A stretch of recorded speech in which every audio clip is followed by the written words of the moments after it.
5:02. Need a motion to accept the minutes of 6:23. Any changes? All good? Good. Somebody. So moved. Minutes accepted.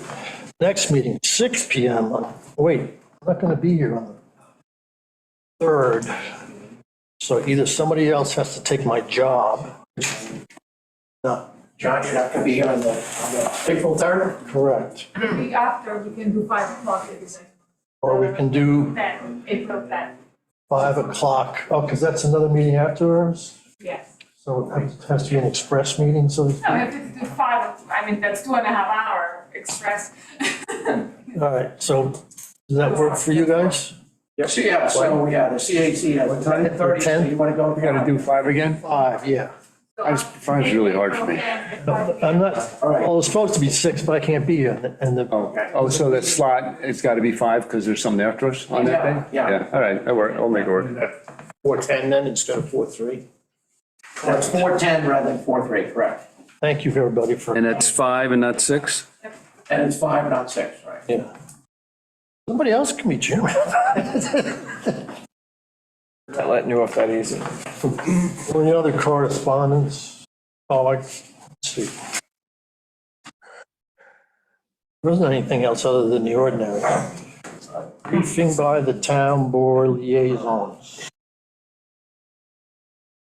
Your turn. Well, yeah, Tom, welcome. Oh, I think, I got that. I think you should take that over. yeah. Now, let me do that. I'm sorry, I skipped that. I got a whole bunch of stuff and I'm sure I'm going to get lost. Tom Fields, new member. Welcome to the team. I think you pretty much everybody knows everybody. Yeah, pretty much, yeah. Tom grew up next door to me for all of his youth. He's a Eeltown native. Oh, Yep, right? yep. So, welcome to the team. Yeah, Matthew would have been here, I think, but he was just notified. I guess we just approved him very, very recently, and he had his calendar all fixed up, so he'll be here at the next meeting. Okay. That takes care of the welcome. Any report from? Yeah, I do have a report. I just wanted the committee to understand that we did interview 5 people for the 2 spots. All right, so we did interview Tom, and congratulations, Tom, and thank you very much for applying, and we have a shellfishman, and a fisherman on the committee. That's something that we always have talked about. Peter Reish, Skylar Needham. Yeah, you shouldn't expose the name. Okay, all right, we had other applicants anyhow, all right? And I want to say one thing about the application process when we go through this, is that we develop a series of questions. We ask the same questions to every one of the candidates. We don't vary it. We don't walk in and don't kind of just walk in and wing it. But I think when we ask the questions, we ask a lot of thought-provoking questions that I think, kind of stimulate a little bit of discussion, and just to kind of see how much the people that were applying for these positions actually knew about the function of the WMAC and moving forward. So I just wanted you to realize that. Use and misuse of pesticides. Some of you responded. I see some people have responded about that. It was a discussion at last Tuesday's meeting. It will be a discussion at tomorrow's work session. So if you're interested in, Tom, this is something that you've brought up. Yeah. Every time I think about this topic, I That's think about. tomorrow's work session? Yes. Yeah, let me add that we've gotten some advice on this topic, and there's nothing that we can do that we're allowed to do as a non-state entity. The state controls pesticide rules, regulations, punishments, all of that. We are literally, I think the thought process is, the state says, let's say we want to spray for West Nile, and we want to spray in 3 towns in Suffolk. And one of those towns says, oh no, we don't allow that spraying. Then the state feels that that would be counterproductive. That's kind of how it was explained to me. So on pesticides, we might be just in a position where we have to educate people that if you, here are the laws, these are the rules, this is the application times and all of that. And if you see it happening and you don't think it's right, call the DEC and here's the number. Because it's, the DEC responds on a reporting basis. I started the day off with the DEC, so I did talk to people there. And asked on some people, they were very interested. And they expounded upon it. It's not like there's nothing you can do. You can't change the law. Because on every pesticide, there's an application of, temperature, wind, all kinds of restrictions that they have for proper application on that day. And I remember the things that you talked about in terms of, on a windy day or coming right up to the edge of the wetlands. And I used this as an example to her, and she said, listen, here's the number to call. We are encouraging, when that's part of tomorrow's meeting, I have the number that you can call. In fact, if you were in the boat, you actually witnessed it, get that cell phone right out, you call them, they've sent the investigator over ASAP to investigate that. So they're very interested, but the thing that PJ was referring to, the two biggest things is outreach and education. So we're gonna hit real hard on getting stuff, and I wanna work through the CAC, which I also relays on to the CAC, to get articles, meaningful articles. They actually have videotape that we could put on channel 22 that actually educates people about the use of pesticides, homeowners. So that again, I used the example with her this morning, people in the business to make money. So rather than spray, 6 months a year, now they're spraying for pesticides for 12 months a year. Got me spraying November, December, January, February. They're still out there. Any temperature above zero, that's not what we should be about. We should be about targeting, in spring if you wanted to. I mean, I personally don't spray my property with anything fixed. And but you need to re-educate people about limiting the exposure, because it all has a downside. So getting them in touch, making sure that these people are all certified and they've attended recent classes and they're up to date with their education. You have a lot of landscapers that are in it. Is every landscaper certified? I bet you they're not. I bet you that's your responsibility as a homeowner to go out there and ask your landscaper, do you have these credentials to be able to do this? Because I want to do this thing safely. So there's that. But BJ is 100% correct. We can't go out and just come up with a product and say, we forbid that. There are 3 products, and that's part of tomorrow's presentation, DDT being one of them. And there are 2 others that they actually ban from use. And that's not to say that that list won't be expanded in the future, but for right now, that's what it calls for. All right? I'm gonna guess, but maybe correct me, that if you called in with an address, they would have a record of that.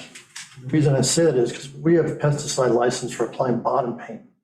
We have to keep a record of what kind of paint it was, who put it on, what time of day, what that person's license number is, the applicator, and the boat owner.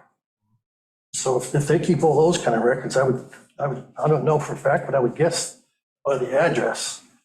The reporting that the applicator makes would include that, yes. So, I'm a licensed commercial applicator. I have been for. Oh, yes. 6 years. So, yeah, from an education standpoint, Jim, without a doubt, promoting responsible application, right? I would strongly suggest that anybody who's discussing pesticide application regulation and do that, maybe consult the industry. Right? We have a lot of pesticide applicators that live on Shelter Island. All that information is available on the DEC's website. You can look right up, see who's got a pesticide applicator license for what categories, what they can do, what, where, when. The regulations and the ongoing education is incredible. The amount of time and work that you have to do just to maintain compliance is very, very, very, very Rigorous, yeah. And I assure you that there are many, many, many very responsible applicators, people who don't want to do anything the wrong way either, right? They're obviously doing their work just like when you guys are applying bottom paint, right? That's pesticide, it's anti-fouling paint. So maybe consult industry, but they'll help you, hopefully, it's in their best interest, right, to have people responsibly apply, right? Because we don't want problems with pesticides. We're gonna have, and there's bans, there's things, nobody wants the DEC to come and start investigating a bad application, because then everybody is being looked at for bad application. It's not oversight. Right, so, These are great points, Paul. You know. And if you're around, if you happen to want to check in on that, speaking of an applicator, that's really. I just want to add one more thing, Tom, to your earlier point was about pesticides and fertilizers. And the WAC is working on a fertilizer plan. They've done a lot of research already with Nantucket and how do they handle it. And so it's ongoing and, you know, The only thing with the WAC. WAC, we're advisory. Yeah. So that's also in the works, but you know, that one is, it's not easy, but No, it's it's not. doable, but it's doable. Yeah, something can be. So other good things, the Condon dock situation, by the way, we're looking at, I took pictures of it the other day, we're trying to, and the problem is the DEC. yes, they just, we're begging them to turn that around to get it done before the season starts. So it hasn't been forgotten, we're pushing on that. The other thing I want you to know is that last week at the meeting, the board, not unanimously, but passed, you know, on a straw vote here, we have to pick up this, and next week, I guess we vote on it officially, right? Next I Tuesday. don't know what you're referring to. The WQI money, the $200,000 for the shellfish. So that the town board is making a larger investment in Yeah. terms of trying to bring back shellfish and eelgrass. Yep. The other thing I will tell you is that there's $132 million available for the 28 national estuaries. So obviously, PEP is part of that, they were one of 32. We have quite a bit of money dedicated towards the water quality issues.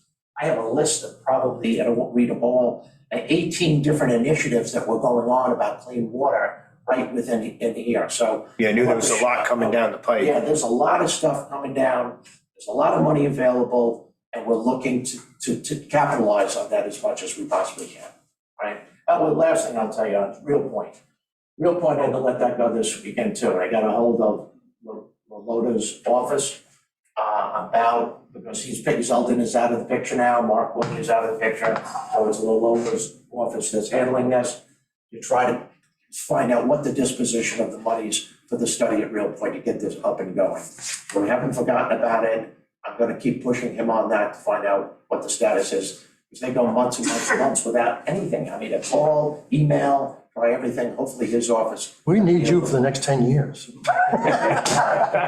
need you for the next 10 years on that one. So there's a lot going on, a lot of good things. I'm gonna forget something.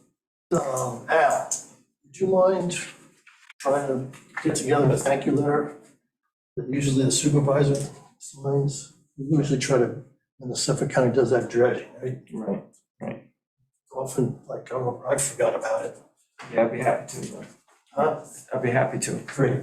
All those spoilers, by the way, from Maples, is all over at Shell Beach. So we took that spot at Shell Beach out on town land that was starting when we planted 750 grasses. Right. And washed away. Right. All that's been filled in by the town. They brought over dozens of truckloads of spoils that they had taken there. And on the outside of Shell Beach, on town land, you know, right after the staircase, up from the staircase, maybe a football field or so from beyond the staircase going east.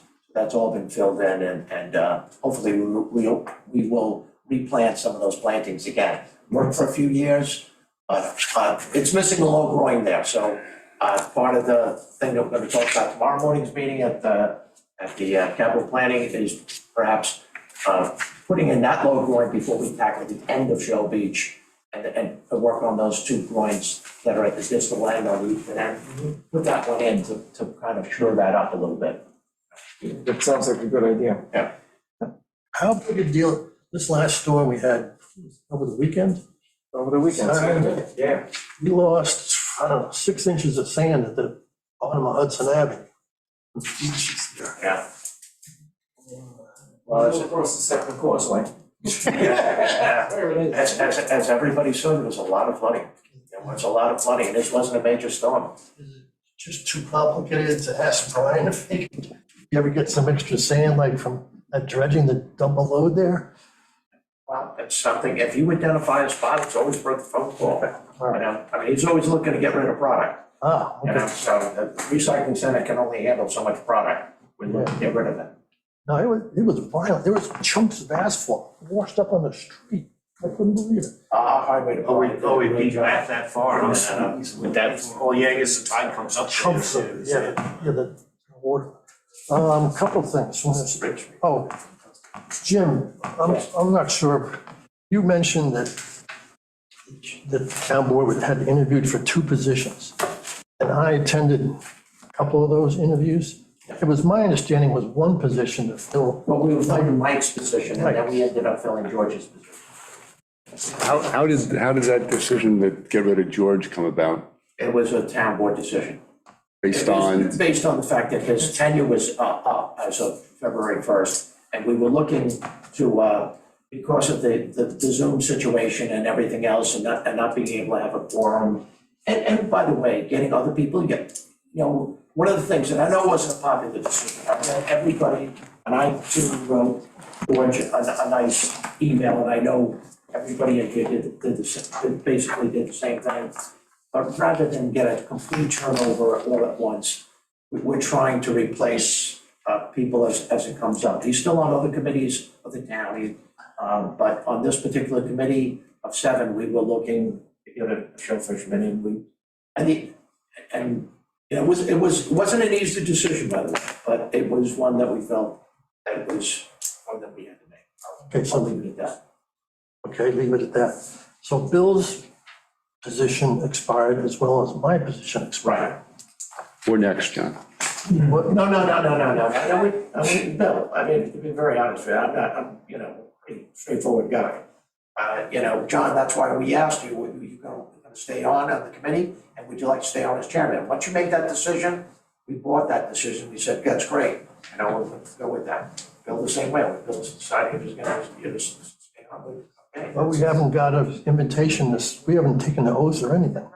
Well, I I can't. think you write a letter, have you written a letter to the town clerks? Have I? Yeah. No one's there. Normally they ask us if we want to stay on, they send us a letter. We never got those letters. Well, It's a new town clerk. it's been hectic next door. It's been very hectic. She handles. Can we legally vote if we're not, Sure. if we haven't, Yeah, there's a presumption. if we haven't taken the There's oath? a presumption of continuation according to bylaw. Yes. So you can't vote on Zoom, but you can vote if you haven't taken the oath. It's a presumption of continuation. But I don't think we. I don't know. I don't think we. We got any more time on this? No. Nope. We don't swear. Nope. No, it's a town clerk thing, you can show up and. No, it's nothing that, the oath, you just sign it. That's all. Well, it's getting like Monty And we Python. make her job, Amber's job a lot easier, just came up and signed it. All All right, I'll do that. right. Oh, Yes, sir. yeah, that was a good report you wrote. Good, I'm glad you got it. Everybody else got it? Tom, I don't know if you got it, because I didn't know you were on the committee. Yeah. If it's in here, I have it. Okay, it's probably in there. I had sent it out so that way the membership could read it prior to. Marine Patrol summary, is that? There you go, that's it, buddy. Ah, okay. So basically, I sent it out, it was sort of formatted for me to be orating to you guys and fill in some blanks. So if you have any questions about it, I'm happy to address that. And if you don't have any questions, I'm happy to move on. I did not include you guys. All right, now, I'm trying to include, I just gotta look. I got a couple. I didn't, Yeah. I'm getting it. I got a couple of questions. Yep. It's just also the wording, interaction-based inspections of moorings. Yep. What is that? You run So out there in it's the a fancy boat? way of saying, Hands on? we've transitioned from just going out and doing a rote inventory or, what's that other word where you? Audit, yeah, rather than just going and physically checking every single mooring in every single location. What I've been doing, since I've been sort of transitioning over, taking over for Peter, who was previously doing that, is when I go to an area for some reason, right, whether it's to check on a mooring permit that's coming in or a new installation, just seeing what's going on, I check all of the moorings in the immediate area and I update my moorings accordingly. And so you'll start to see that information on my moorings where It'll have an inspection coordinates, it'll have inspection date with my little information in there. So it's interaction based, right? Rather than just going and starting at one side of West Neck Harbor or Cockles Harbor for that matter. I'm making the most of my time while I'm out there doing something else anyway. Okay, and limited removals. Got it. So that's a good thing, right? But 2, we 3, don't have that 4. many that we need to pull out for some ongoing violation. Okay, I won't even ask you for a count. Yeah, I think it was 3 this year in the fall that we pulled out, and those were like to the point of zero, right? We've tried to contact the person, they say they're gonna do it, then they cancel their permit, the permit's canceled, well, I'm gonna take my own gear out, that sort of thing, and finally, I pulled it out and I brought it to her house. Hey, right, I'm tired of looking at it, so I'm just gonna do this and bring it to you. That's good to hear.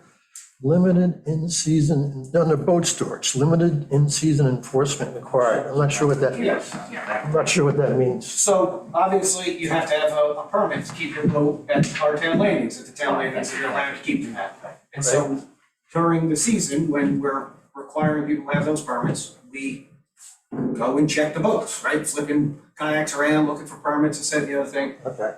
Very few kayaks this year did not have permits, kayaks, et cetera. Did not have permits and then subsequently had to be removed. So very, very, very low. Should. Likewise, postseason, right? At the end of the season, December 1st, everything's supposed to be out of there. I think we impounded 7 boats total from all of the town landing areas. So that's. Now we get the inspections comprehensive, the enforcement is limited. Correct. I was, The takeaway there, John, is that people are complying. Yeah. Right? Like that's a good thing. Yep. We're selling permits, putting their permits on there and. it's going to the Waterways Fund.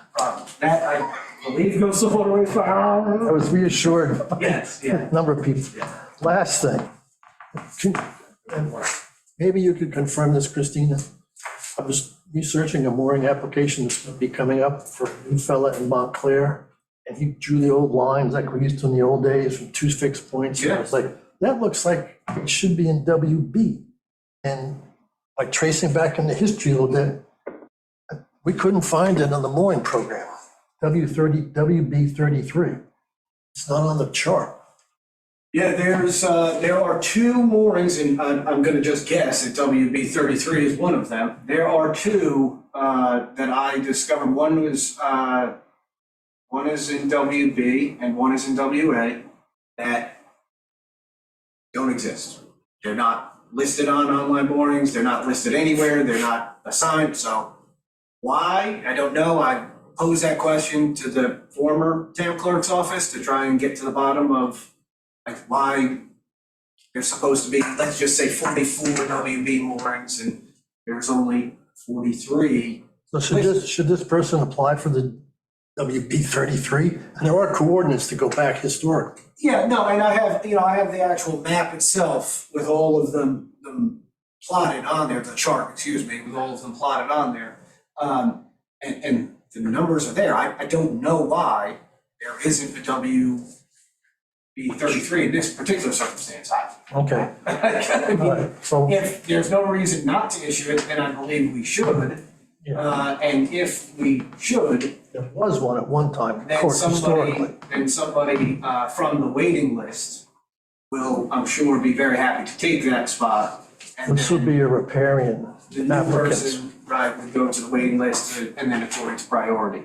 Yeah, riparians, high priority? Higher priority. Higher, okay. And last question, sorry. Any progress on getting online mooring to color code the positions of expired versus current? Yeah, so I'm working on that with them. Okay. Yes, we're working on it. And there is a way, somewhat labor intensive to do it. I'm trying to get it to be a little more user friendly. There's a way to do it based on a different parameter that expired permits would also have, associated with them. The short answer is they told me they can't do it right now. The long answer is we're working on it. So. All right, so be patient. Yeah, it's coming. You'll know if you guys look at the dashboard, obviously you guys, I'll get you insider access. If you guys look at the dashboard function, when you sign in to the, online moorings, you should be able to see the number of expired moorings. That number is super low now. Like in August, that number was, or July, that number was in the 80 realm, somewhere in there. Through a series of ongoing issues on everybody's part. So the tackle was there, but the permit hadn't been renewed? We don't know if the tackle was there or not. Okay, but the permit hadn't been renewed. Right, the permit had not been renewed, so the tackle should have been removed. However, whether or not those people knew their permits were expired or not was somewhat of a mystery. So anyway, long story short, I don't know if you can pull it up, I think it's like 13 moorings are in some sort of flux of expiration right this second, so. Sounds like you're honing in on things that just takes time. What we've really run into is endless issues connected to issues. So we look at problem A and we find problem B and C, and then we look at B and C and we find D, E, and F. So we're working our way through them. The town clerk's office has been phenomenal as of late. Sorry to drill you on all that, but No, that's what I'm here. John, I have a question for both. Yeah, On the marine incidents, are they all basically stops? no. No. No, so that's every interaction that we had, that we took a number for, took a blotter for, created a report for. So obviously, we have a number of interactions every day that they're just common conversations with people. Right. Those sorts of things don't get recorded. Some of them probably should, but, so if there's any type of call or complaint, that's gonna get a report, that's gonna be an incident, right? Any type of enforcement-related action, so if we're stopping somebody and interacting with them in that capacity, all of that stuff is gonna be documented with a actual report. All right, so you know how many, or do you have an idea how often you checked for marine head? Yeah. Marine facilities? Zero. 0 times this year. Why is that? I don't have a good answer for you, Billy, to be honest with you. Yeah. I mean, we've confirmed that it's permitted Absolutely, without vessel owner approval. correct. And And even so, if it's just you guys boarding and we create an information pamphlet for people, just Yep. not even boarding, just stopping and providing. so you still have that pamphlet that the owner's guide? yeah, Peter drew up something. The old one that was done was incorrect. It said there was a pump out boat on Shelter Island. Right, so we've updated that, that's been updated several times, the 2022 version was out this year, I think it's over there, it's also available online. We hand out, I'd say on the order of 200 or 300 of those at minimum. Oh, you do? Oh. Every interaction we have with a person, we Yeah. give them one. And if they don't want it or whatever, we just tell them, hey, all you gotta do is Google Shelter Island Boater's Guide, it'll pop right up to PDF, save it to your phone, do whatever. And it has essentially all of the relevant information. With regard to the MSD, inspections, at least this past year, MSD inspections were part of planned enforcement actions, right? Where we're going to get together with other agencies, so that way we have the manpower to cover what we've got going on and have people dedicated to doing that. We're part of the East End Marine Task Force. Every one of those planned enforcement actions, whether they were in Shelter Island Water, Sag Harbor, Southampton, Southold, every one of those fell apart for various reasons. So we're planning, and I listed on there at the bottom of that one section, plan enforcement details. We're trying to plan a little better in-house and be less reliant on our partners elsewhere. So that way, even if it's a smaller type of situation where we're going to the anchorage for something unrelated and we're interacting with the person just based on that call, then looking from there and say, hey, by the way, obviously it looks like you're spending the night here. You guys have MSD on board, can we come and take a look at it quick? So that's kind of the strategy we want to move towards. Yeah, that would, Yeah, it's definitely on the priority list without a doubt. Good. There's also, I think there's actually some funding opportunities for that sort of stuff if we start doing it and can generate, some reports and results. So we're hoping to move forward with that more. thanks. Thank you. One thing, if I could, I know I brought this up at the meeting, town board meeting, a week or two ago, the T at the Congan Creek dock. If we could maybe figure out some way to keep a discussion going on to bring back some form of 2-hour tie-up. I discussed this with you the other day. Yep. Only reason I said it again is because it's. Yeah, so just as a reminder, right, the police boat, one of the police boats are recreated in Perth at the eastern terminus of the Congan Creek dock, right, as a permanent home for one of our police boats. That wound up stepping on a previous established rule or regulation that allowed people to use that eastern terminus as a 2-hour tie-up, right? Just as a sort of like a town dock, much like Deer Harbor has, and you can use Grace's Lane for Grace's Lane. So this has sort of been in conflict with that. Luckily, we only had one circumstance this summer where it was brought to our attention that somebody wanted to use it. There was a wedding at Taylor's Island.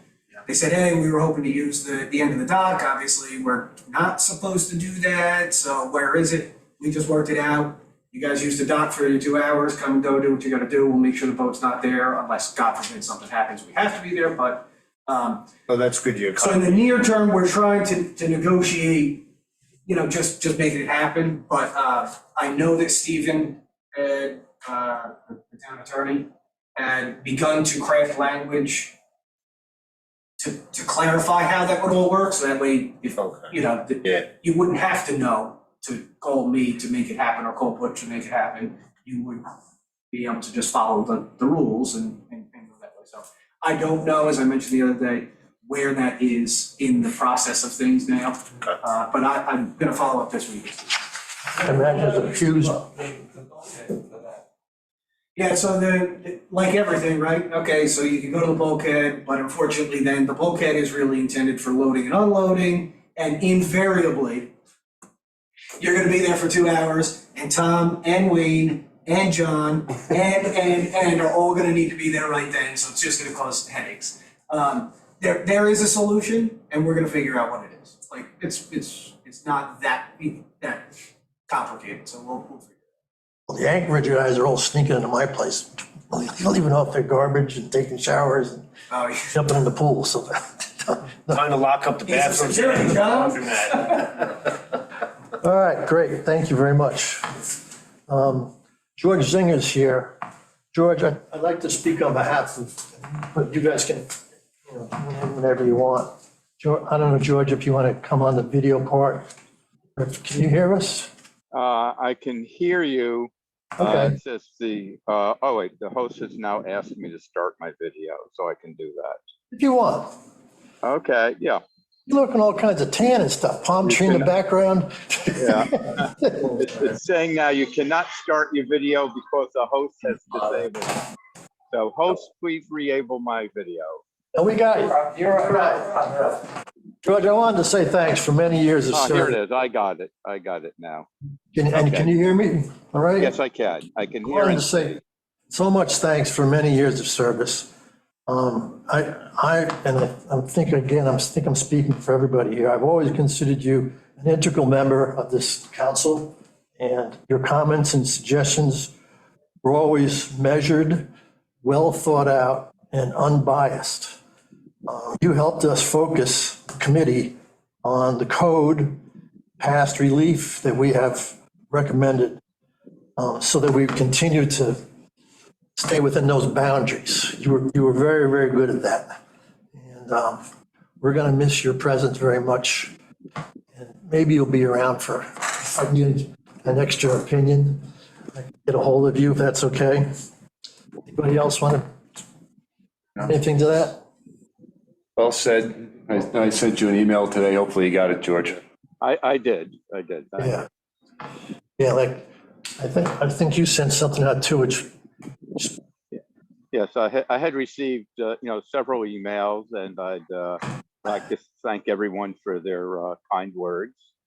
yeah, And it's been a very interesting time serving with fellow members, rather a diverse group with respect to, say, approach and capabilities. But I think that the way that we're set up, that all the holes or gaps were filled. yeah, And I wish that the new council the best of luck with some of the incoming quandaries they may come across in the applications. And again, just thank you very much. It's yeah. really as the enjoyed myself with you. Good. As the chairman, I could count on you at every meeting, at every review, that sort of near the end of it, you were taking in everything, and then you were correlating that with the code and correlating that with past precedences, and then speaking your mind and how that all jived. And Right. I hope really, that that was very valuable. I hope I didn't upset the cart too much when, as you said, coming towards the end and things looked like they were lined up, and there were a couple of things that didn't quite link up. So I hope I didn't upset the cart too much in trying to get those things all in a straight line. I don't have that recollection at all. My recollection is, damn it, George, how come we didn't think of that ourselves? How did that sneak by us and not sneak by you? All right. All right, George, thank you for everything. It's been a pleasure to work with you. Yes, and again, it's been a pleasure to work with all of you too. Okay. Enjoy the palm trees. Yeah, and the pool, but I just got out a little while ago. Air's cooling down. Oh, look at that. I think it's only in the upper 70s now, so I'm starting to get a little chill. All right, we're going to move on to Okay, new business. and I'm going to sign out then. Okay, thanks, George. Thank you, Rick. Bye now. All right, first thing in the new business is the Pridwin moorings application. I'm sorry, I forget both of your gentlemen's names. Introduce yourselves. Maybe. Greg Petrie Oh, Greg, hi. and Rob Coper. Greg, I'm sorry, I've been here as long as you have, I think, but I'm on the other side of the world where you Yeah, I are. know. So we never cross paths. I guess you don't fish.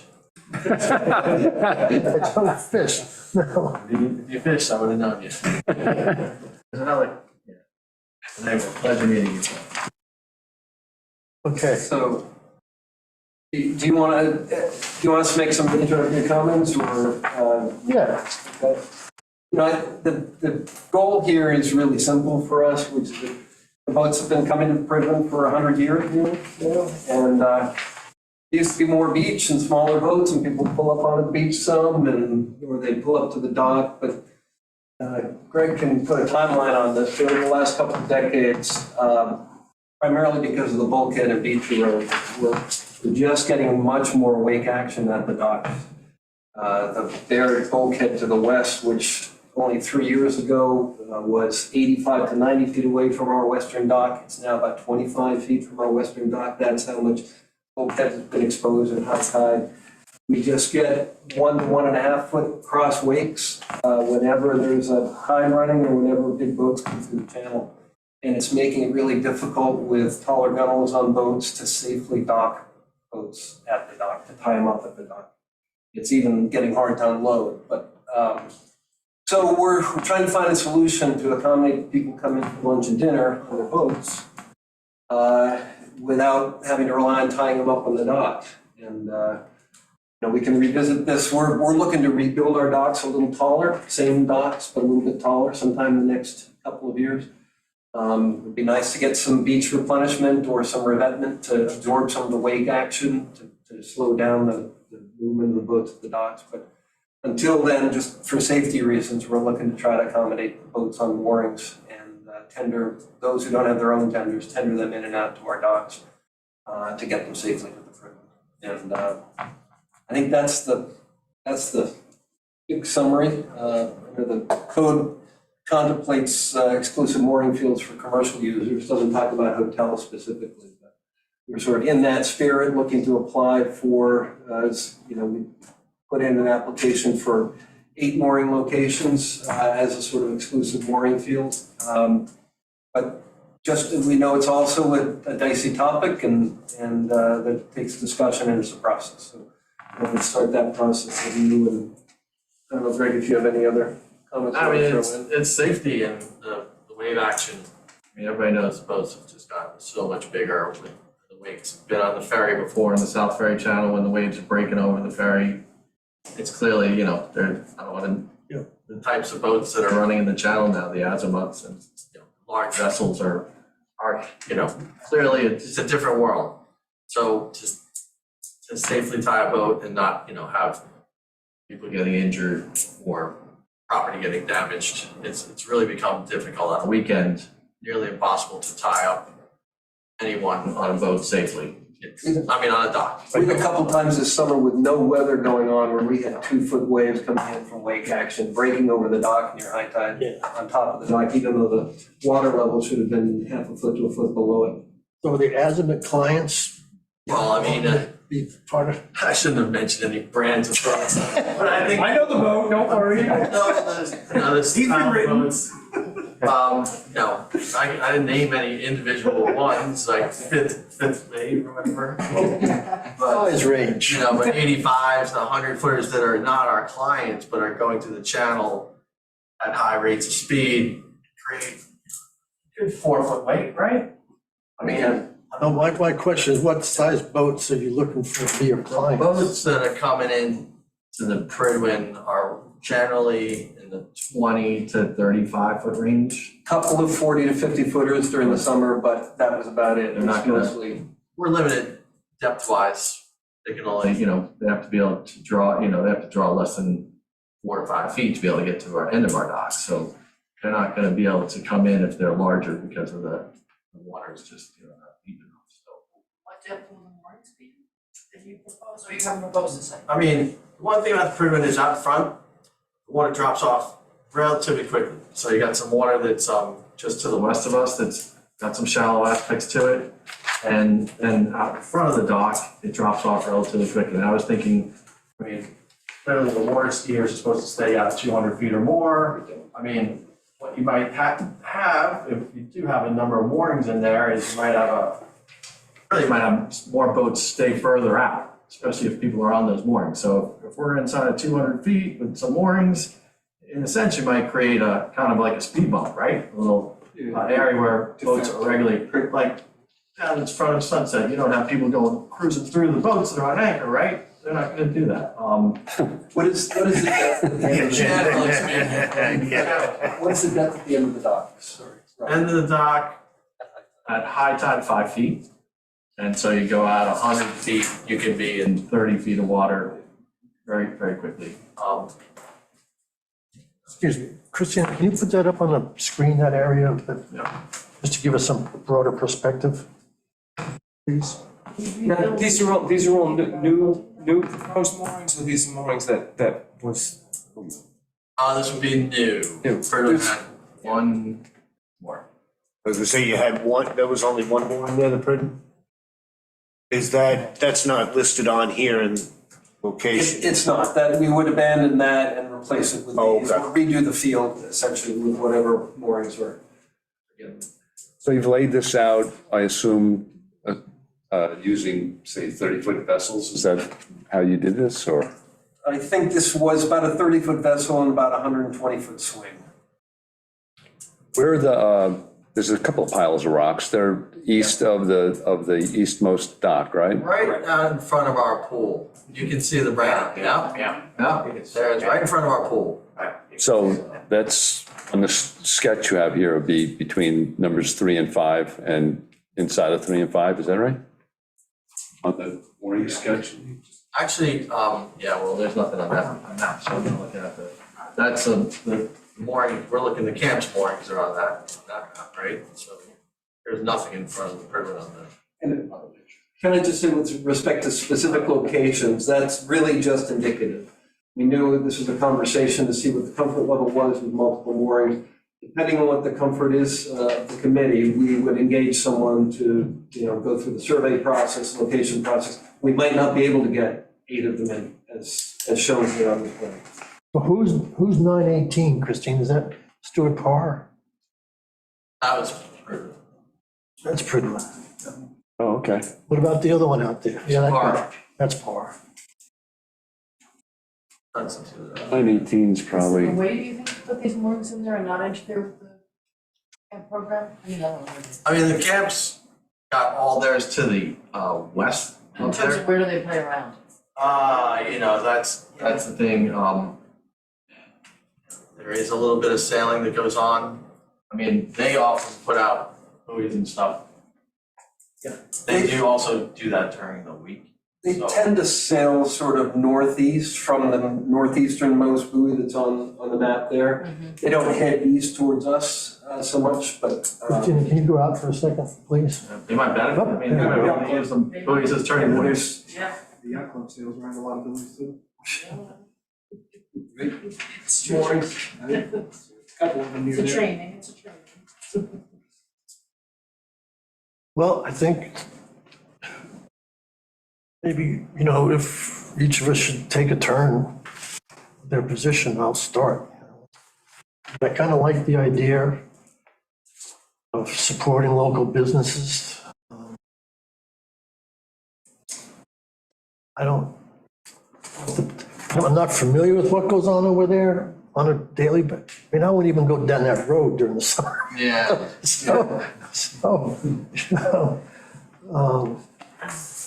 I can't imagine it would affect traffic. I don't even know why there would be traffic in there. Did you say water skiers come flying in there? I mean, their bylaws supposed to say up 200 feet. So what you'd wind up there with, John, is really you would have a extension of a de facto 5-mile-an-hour area, right?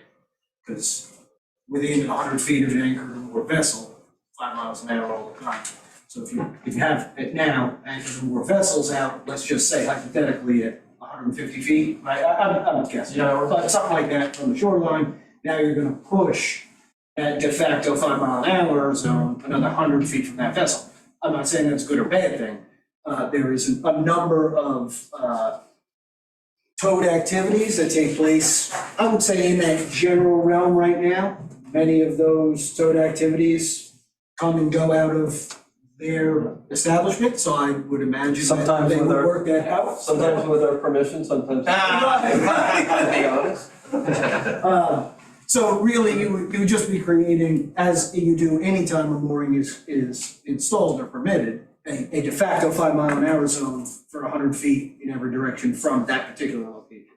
Potentially, there could be an enforcement issue. People coming too close and the people getting on the phone and saying, we need the state constable. Potentially, I mean, that's the same, again, as any mooring or anything that goes in the water.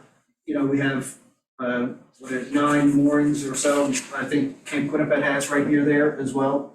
So it's not an unusual circumstance in that area, I would say. Okay, so I think you're making a really good point, which I hadn't even thought of. So Quinnipiac, really shouldn't be anybody going over 5 miles an hour within 100 feet of those. 100 feet is really close, so, Yes, it is. but that is It what it is, 100 feet, so. And to your best recollection, has that been an issue with Quinnipiac? We have a limited number of complaints associated with people with excessive speed in and around, anchored or more vessels around the island, including, I'm sure, this area. Somebody really neglectful. The excessive speed really is more a function, the wave action that you guys were talking about from wakes. Those vessels are a quarter of a mile away. Yeah, it's down the channel. The 100-foot issue isn't gonna affect That's why, them at all. that's why we can't have it. Right. I was just thinking from a safety standpoint, if you did have some moorings out there too, those rocks have always been a big concern of ours, right? And someday somebody's gonna really get hurt. If you had some more moorings, it might be a de facto, kind of safety situation where people, we try to educate people as best we can, but. In the water that we're seeing right now, look, I'm a newcomer here, although I've been around the perimeter for 3 years. But in the water that you see on the screen right now, other than boats coming into our dock to come for lunch or dinner, or water sports folks coming in to drop people off at our docks or nearby, the only other boating activity really is quite a bit every couple weeks sends a fleet out, as I said, sort of to the northeast. There's not a lot of, there's no local residents who keep a boat and come through that area. It's pretty quiet in what you see on the screen right now. I have one more question. This is a broader issue, but might apply.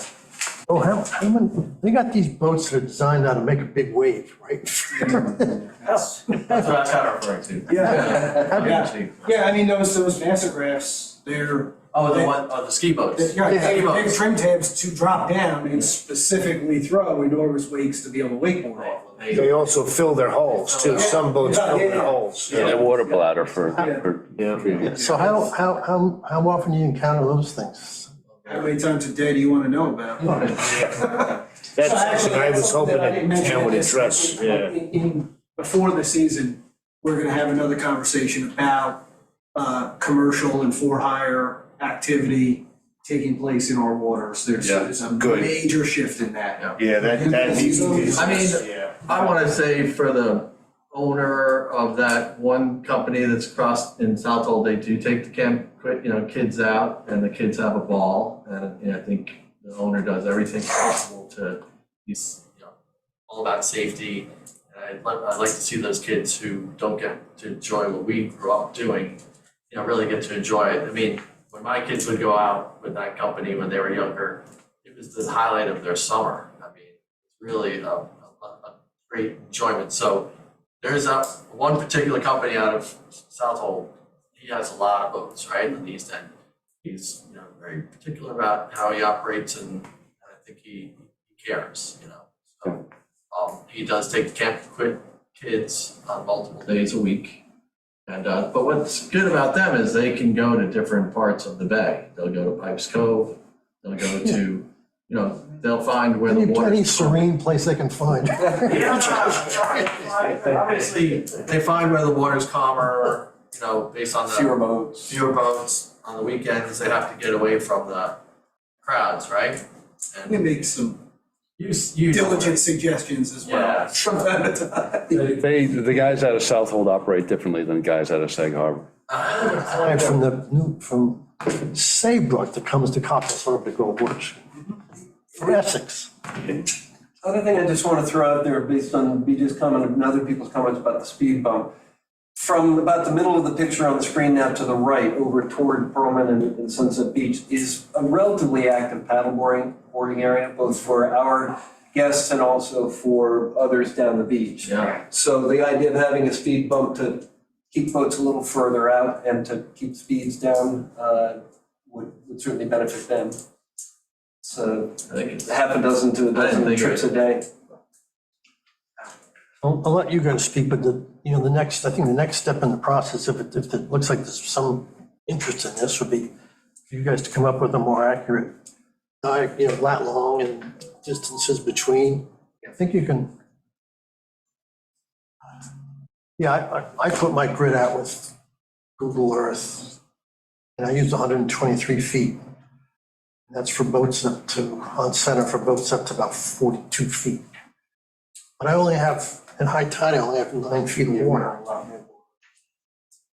Yeah. You guys are So gonna really want to pay attention to. I talked to tackle. the tackle. It's whether it's a left. Scope and tackle is gonna be. It's gonna be major. big stuff, yeah. Yeah. I understand. For a couple of reasons, I wouldn't mind a plan that was a little smaller in scope. I used to take my boat over to Bridgewood Dock. And you won't anymore because of the wave action. But rarely have I seen, and I get, of course you want to build things, but rarely have I seen like 8-boat activity. I mean, that would be, compared to what I've seen in the past. And 8 was the most number of boats we had arriving for any meal this summer. So that's how much the number. honestly, we've had Saturdays where no boats showed up. Sorry. Saturdays, even during the summer. But it was typically 3, 4, 4, 5. That was a typical demand on a weekend, lunch or dinner. I think, If you have Wednesday. I haven't got it very Yeah, It's a big But, right? much smaller scale. This summer, we're thinking about maybe 3 of them, and then we'll ease back into hopefully every Wednesday. Sorry, it's taking a while, but. No, Not the and same- that was a big not the Same boat event. event, like, right, a lot of voters. Because that would be one of the things that there would be no rafting, no, you wouldn't, you couldn't. you do know, that. just to know. Already. Plus, actually Wednesday night, you get a lot of, we tack right in there on Wednesday night races to get right, right in that slot there a lot of times. But that's not an issue with some moorings in there. Maybe this sailor might differ. He just hits him, he doesn't care. The other thing I was looking at was, so this would come in under commercial entity, basically, as far as how it's defined in the code, which really, it isn't defined in the code. That's the problem with commercial entity. And it's a troublesome term for me with a number of other code provisions that we have. So not that you can do anything about it, but it's something that I think we should try to tighten up, and it's just an issue. It's a wide open term. It's been used and I think misused a lot of ways in the code. And but that's basically the only way I see a hotel restaurant fitting in here. So just a thought. Is that the wording to use, commercial entity? Here it is, the commercial mooring in town registered. Mooring that is rented out by a boatyard, marina, yacht club, or commercial entity, which business must be located on the waterfront. So, or commercial entity, you would fall into that, and your waterfront. It's also under 97, the exemptions portion. Yes, It's I a little was more. just gonna get to that. Okay, sorry. No, it does say that. That commercial entities, other institutions and commercial entities having exclusive fields, mooring fields approved by town board resolutions are exempt from the requirement that each permit be issued for a specific boat or vessel, so. And then you go on to 90-5R, and that's going to lay out, and you guys pretty much don't have a problem with that.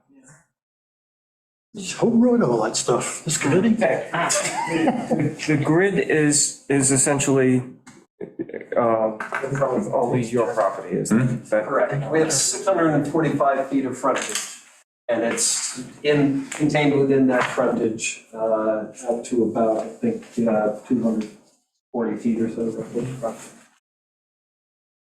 There's, I'm looking at your map, I'm seeing two docks, they're both part of the Goodman? They are, correct.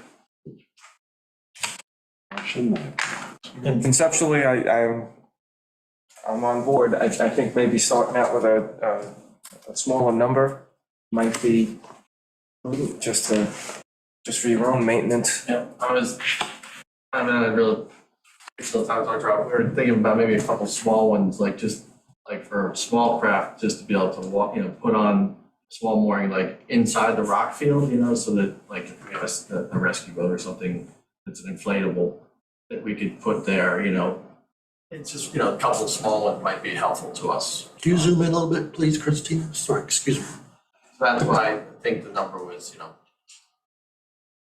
when you go in front of our pool area there, there's an opportunity for a couple small, might be able to put a couple small ones in there. Beyond the rocks, or are you talking? Inside. Inshore of the rocks. Yep. And how deep is it there about?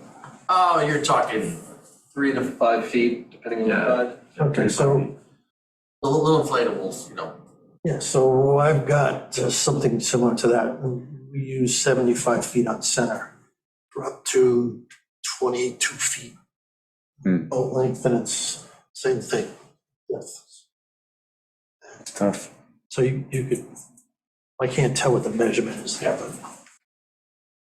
whatever 75 feet apart should work for you, I guess. You have current action I don't have, so. As we're doing this, you want to get the rest of the guys to weigh in, just so we have a flavor. Get that conversation moving along. Like me to go? Or Sure. Tom? Either Or go. you want to go in order, or you want to be?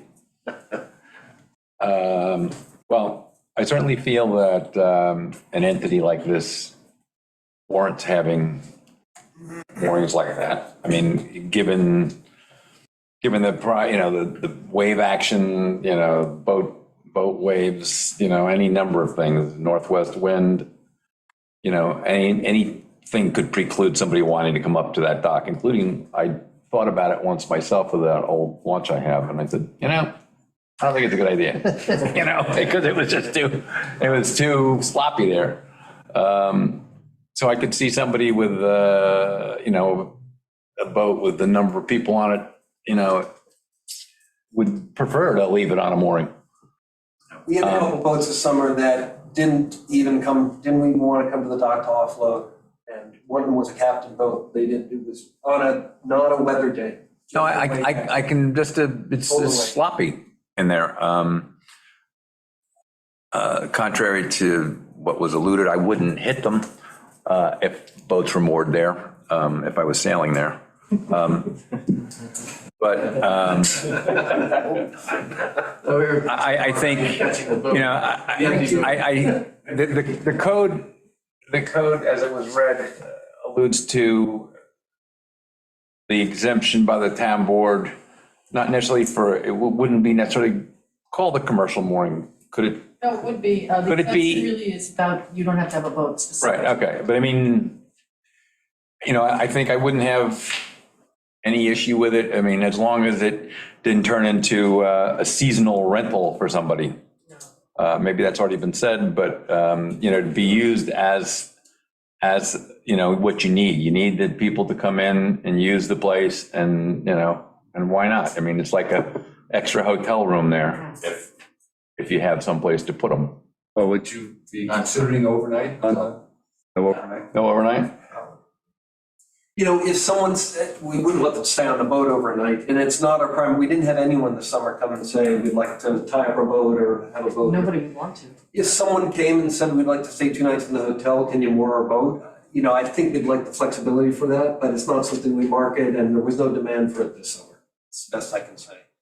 I don't know, if that's if it were important, we could tell people, no, we can't do that, or we'd refer them to a marina or mooring that could take them. It's a brutal place to spend the night. It is, yeah. No, it wouldn't be so much fun. No, we would not let They're them. allowed to stay overnight. That's absolutely On the boat. not happening. All right. They can't stay overnight. That takes care of it. That's not happening. Then I have no issues with this at all. That's a big plus, because that eliminates doesn't eliminate it, but limits the head issue. If you were gonna take some of that 8 moorings and put them inshore for smaller craft, fine. I mean, It's just not good business, like you're running a hotel, why would you want people to sleep on the boat? We don't. well, people do, from some experience that I've had in this, people do like not to have to go anywhere after they have a nice dinner. A few cocktails. They might go to the boat, but not. Exactly. Not leave. They want to. They would rather just stay where they are. We'll find a room for them in the hotel. Okay. And then the boat, well. Well, you're putting forth some pretty attractive points. Yeah, I don't really see any problem with any of that. The only thing I see is that, like you said, you got the rocks to deal with. I would just hope that it doesn't create like a funneling situation where the boats are funneled towards those rock piles. I don't know whether that may require marking them. I don't know. Depending on where the moorings are, I guess that would be, Would this board had an issue with us marking those rocks? Well, we don't know. This is an area, I'm gonna tell you, I only know what I know. just bringing it up because Bud Fox, we're there. Bud Fox, who was with the Coast Guard, said that we could never mark those. We'd be liable for them. So for that reason, I took it to heart that we couldn't mark them. So outside of reaching out to the Coast Guard. Let's talk about that. Yeah, because somebody just be Because there's plenty of private aids that Yeah. are installed. It would need to be permitted with the Coast Guard. but that's not an impossible I challenge. just think that nobody actually reached out and took it to the next level, so. Yeah, let's talk more about that, because I would love to see the mark. Yeah, come on, we don't want, Especially if there's gonna be moorings in there, that I'm means not in the marine business, I'm not getting any benefit from fixing the motor that gets damaged. necessary evil. So we have 3 China markers that are registered with the Coast Guard, they're on the charts. Yeah. So a yellow hazard marker right between those 2 rocks would be, might be attractive, but it's not impossible at all. We need both. We'll work. Appreciate that. If the Coast Guard registered, this registered Coast Guard, I don't see how you would be liable. I don't think so. Yeah, it just becomes an uncharted private aid. No, mine are charted. Well, yeah, they call it, it's chartered, but it's an uncharted private aid, like they don't maintain it, it's not, they're not responsible for it either, it's just something there that you're supposed to keep an eye on. Yeah, at a very low tide, there's actually 4 rocks at lowest tide, lunar low tide, you'll see 4 rocks there. There's, most low tides, you'll see 3. You're getting very particular about that war. Anything else? No, I think that was pretty much it, yeah. I'll get a turn. Did you get a turn? Did I get, yes, I So, John, can I just say, it sounds to me, I'm gonna propose something to see if this is responsive and helpful to the board. We didn't wanna go further until we had a sense of this board, and we know that this is a gray area, as David said, in terms of commercial board. It sounds like maybe we should work with someone to try to locate, I'm gonna say 4 or 5 moorings, maybe 1 or 2 small ones in down to the rocks, but 4 or 5 that can be for guest use, come back with specific Latin launch locations for them. I'd also just say that, and I think moorings are 3-year permits. We'd be happy with a resolution from the board, a recommendation from this board to do it for a year and see how it goes. They're all one. They're 1 year now. They are- Your wish. But I'm just saying that, you know, we know you get to change things. We know this is sort of an experiment, both in the permitting process and the use process, so. It wouldn't be a bad idea, to be very honest with you, I kind of support that, I think it would be easy to fly, limited to like 4 or 5 with maybe the additional. The other thing that you brought up about the buffer, the bump the road type of thing, not just for the rocks, a bit for the paddleboard, kind of people that are close to the shore in front of the music permits. Pushing that traffic further out and giving people an opportunity to be able to safely paddleboard that area, I think that's generally a good thing. I hate to see on a busy weekend paddleboarders going, way out with all the boat traffic that you get here and the amount of drinking that goes on. I just think it's an accident waiting to happen. So it does create a nice buffer, for that. You got a comment? Yeah, this is something I would maybe suggest you guys consider moving forward with this and other applications, much like Billy just suggested with the code. There's some reference to an exclusive mooring field, right? That a commercial entity is, for lack of a better word, entitled to if they're waterfront. You may want to look at defining now, as part of this process, what the parameters of that field are. I mean, presumably they're the property boundaries, east and west, and north and south, whatever. But then what exclusive domain do they have? Yeah, I like that. Seaward. And maybe it's as far out as they want, but I would hope that it's a very successful venture for you all and that you come back in a couple of years and want to get more of them. But we should prepare ourselves as a town for that. And from an administrative standpoint, I'm just looking at online moorings and thinking about it right now. Somebody else wants to put a mooring here, there. I think this is a great idea. I'm gonna put a mooring there so that way I can rent it to their customers when theirs are full. Maybe just try and establish that ahead of time. Like, just a suggestion. There's no town docks. I mean, we try, as a matter of course, to try to keep moorings in front of people's properties and not put other moorings in front of other people's property. I mean, yeah, like in West Neck Bay, I mean, it's hard to say who's in front of what, but, and same with the harbor, but. Yeah, another commercial entity shouldn't be able to do that unless it's permanent. But Joe Blow on Smith Street or wherever, he's not on the water. I'm just referring to the fact that it makes mention of an exclusive use. Yeah. And so maybe the limits of that exclusive use So- shouldn't be defined. So I think the next step would be, the 4 is certainly an equal number that's swallowed and 2, a couple inside. And then, and then a perimeter that could enclose the 8, 6 or something. So plan ahead that way. I don't know, you probably don't know how disappointing the 4 is to you. You guys don't care.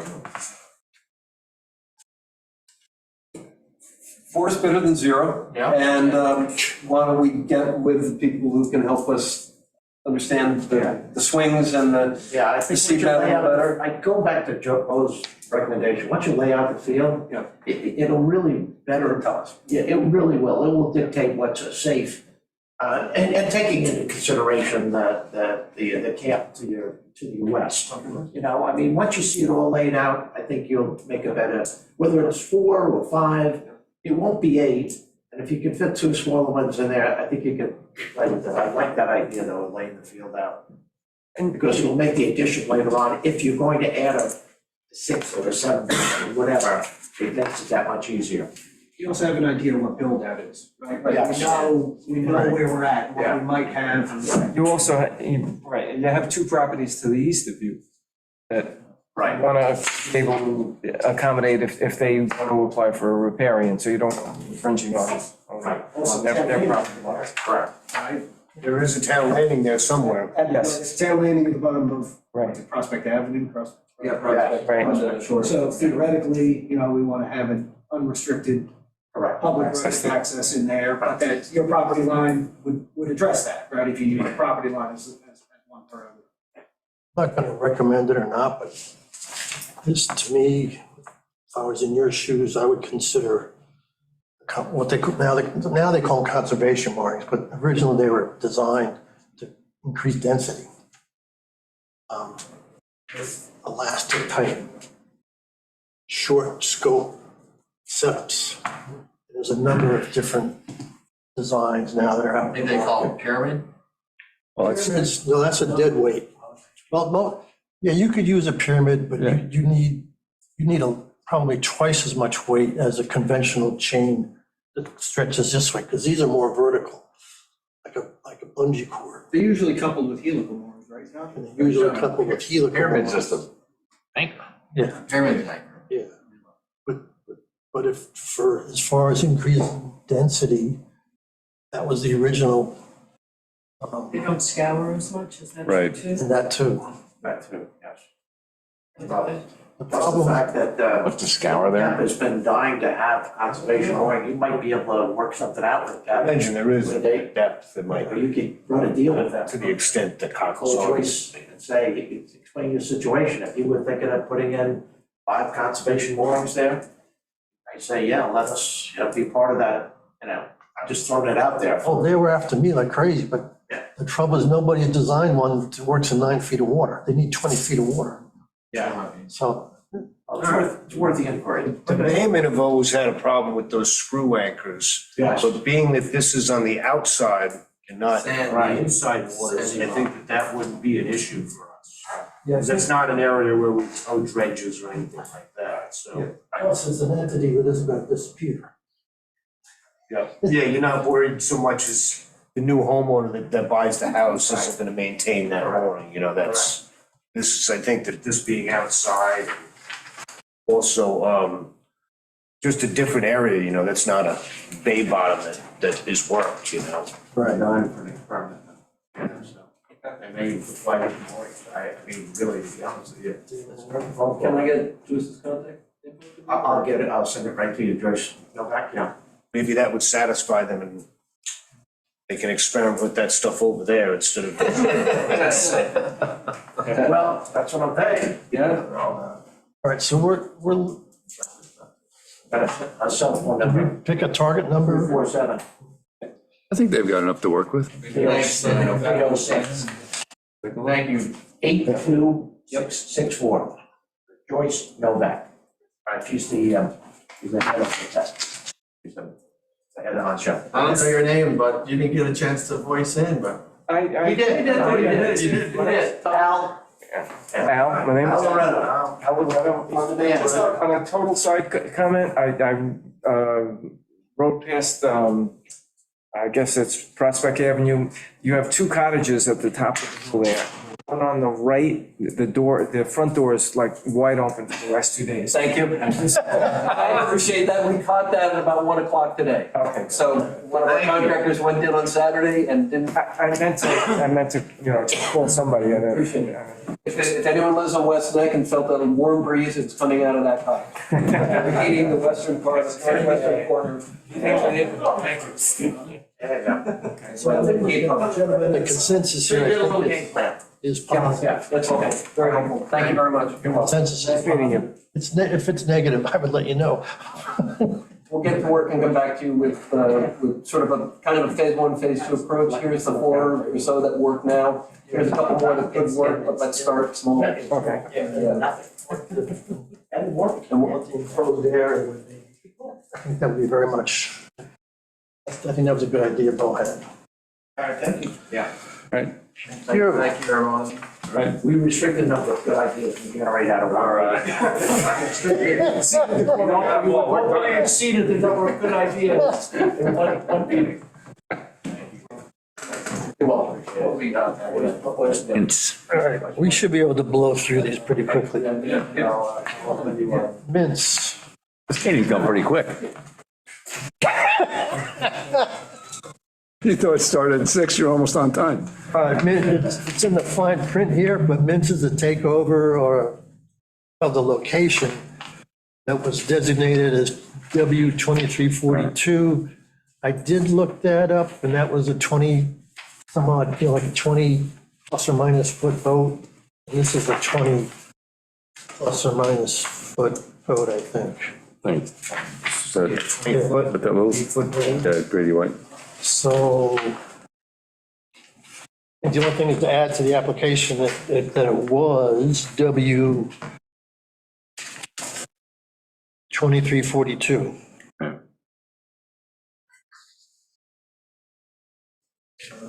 This is Mints. Mints. No, it's, I didn't know that. Where does it say takeover? Doesn't, Doesn't, it's just on the same spot. yeah, it isn't like there's tackle there that's being reused, but to my knowledge. That's a good spot. Okay. I'm good. I'm good. Yeah, that's good. I'm good. Good. Great. Whatever, 5. Why do you do that, Cam? Very good. Winland. Winland's the first one. All right, so he consulted with me prior to this, and hopefully we dotted all the i's and crossed all the t's. He even got his tax map in here to prove that he's a resident or property owner, I should say.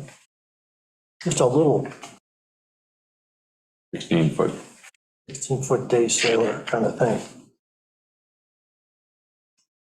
There's the picture, there's the spot.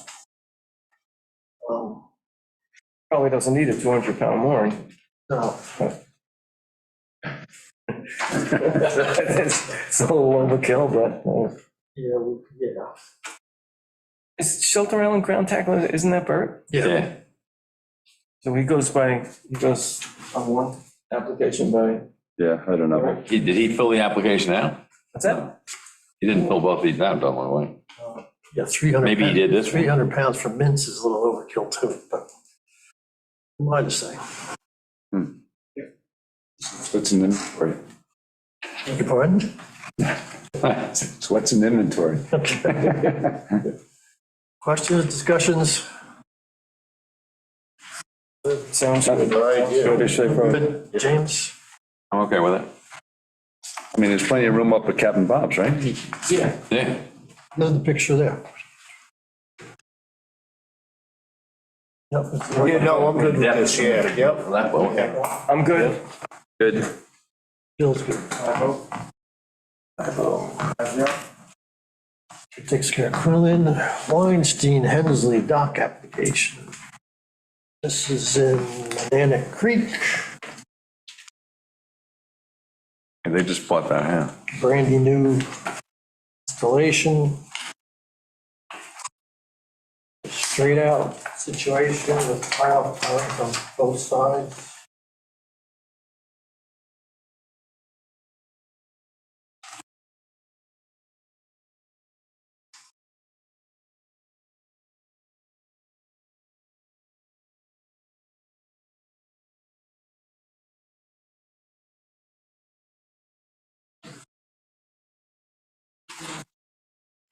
You know where that would be on shore? Where is on shore, it's, you know, Guy Sure. Yeah. You know, it was a Ralph Camp, you know, that, there's that little expression, that town landing where we're talking about putting some extra, you know, it's on a hill right there. Sounds familiar, I mean. It's right to the, as you're looking at it this way, it's to the left of that. It's that house right next to the landing, yeah. Yeah, you know, it's that, we were talking about putting an extra stake mooring pulley there once. Well, could you point to it, and then Christina, you could run out, what is it, 100 feet? I visited the site, for what it's worth. It starts I visited the site. I mean, it's accurate. at the, pretty that open look like there. it? There's plenty of distance to the other shore. I mean, it's not, there's none of those issues there. Yeah, there's really no distance issues to either other docks either. How big is the float? 30. I got a feeling he's a little optimistic about what size boat he's gonna get in there. Yeah, there isn't much water. Right? Thing is 100 on the schnoz. Yep. He's got it full out of his arms. He's got as much water as he's gonna get. I didn't think there was 5 feet of water in there anyplace, but there is. Huh. Yeah, that surprises me. We found 5 feet of water.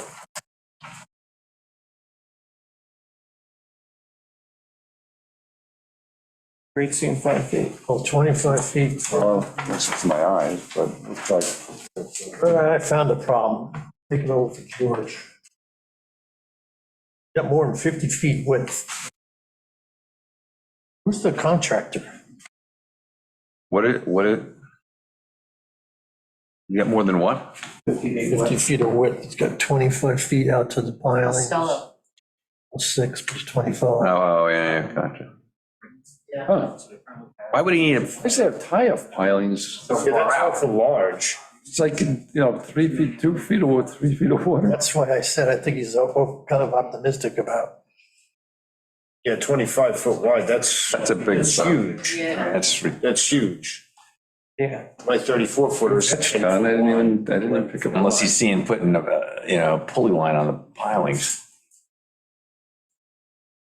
Those got Put to, up there, But even so. you don't need it. I You don't don't think need you that. need that, no. It's- So I'm at 2 pulley lines, so that 2 little boats can just. 2 16-foot boats, yeah. so what do you want? You want to arbitrarily say we don't want that? I mean, he's beyond, he's Beyond code, right? beyond code. And there's no compelling reason to do it. You can bring them in close. Bring them into 12 50 feet. footers. Yeah, total width. Probably not that. If he brings those into 12 feet off the float, Yeah. each, that would be, That's way under the spec. It's only 6 foot over. 22 feet. Right. 20 feet on each, or whatever, it's anything that gets him in. I don't know why he's got, what his plans are. He's got one of those pontoon boats or something. They draw about 6 inches of water, and They're actually wide. wide. But it probably doesn't have 2 of them. But 25 on each side just seems excessive. Yeah. Do those other docks have tie-off pilings? I don't know. Particularly now. The docks in that area are kind of not really used. I mean, there's a couple of them to the south that are used more adequately than that one. But for the most part, they don't. Is down there, he used his boat. I don't see how we can deny it.